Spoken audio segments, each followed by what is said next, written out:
I wandered through the streets around the Guggenheim, disappointed and still thirsty. I held two metal rods to guide me towards something that would quench my thirst. As I walked up the steps that my drowsing had led me to, I was welcomed to a gallery. My eyes were immediately met with what seemed like to be a letter. It contained words about the Afghan Bank and was labeled at the top as from Kabul. I continued to look around the gallery. Every wall was decorated solely with one artist's work. There were also a series of postal works that came from a hotel, but what struck me was a work where there was a blank paper with a small stamp flirtatiously imprinting the space. It read, "One Hotel, Kabul, Afghanistan." I had thoroughly digested all of his works there, taken pictures of a book lying there about the artist's time in Afghanistan, and left feeling nostalgic about a different time of a distant homeland. He had described that in his arrival, he discovered a bare pink landscape bathed in a crystal clear light that had made distances seem to shrink.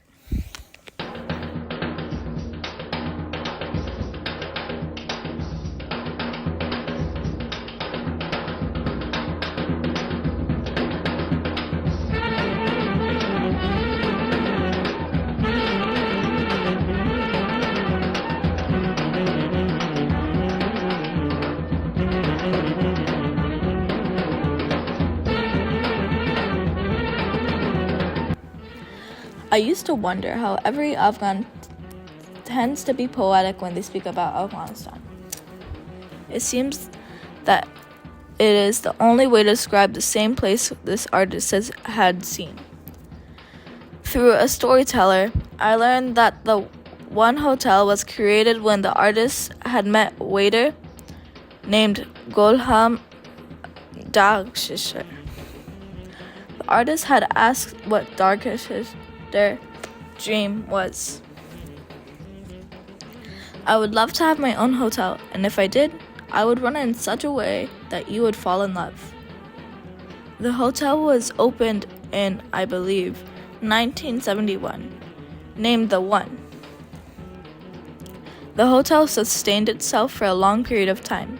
Unfortunately, the artist never returned to Afghanistan after the 1979 Soviet occupation. This is where most of the stories I've heard end.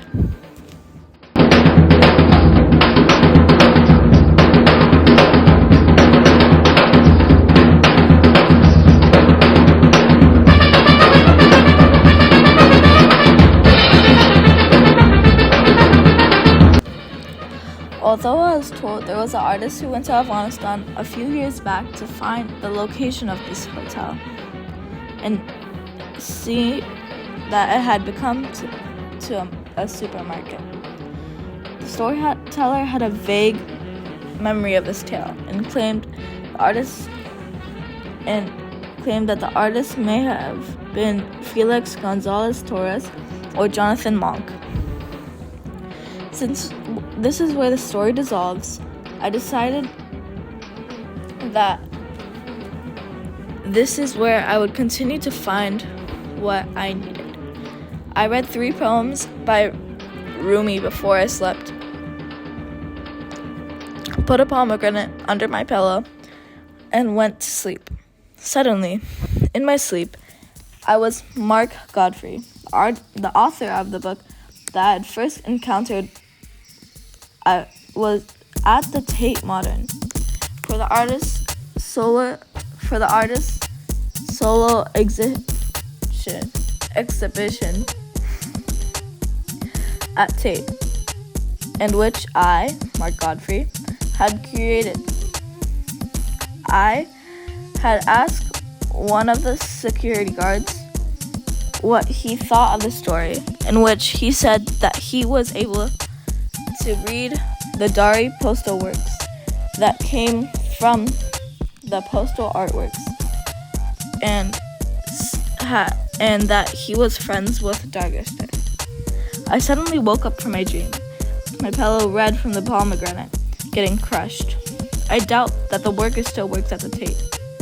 I've left with a search too indebtable and symbolic, like the rest of the artist's work.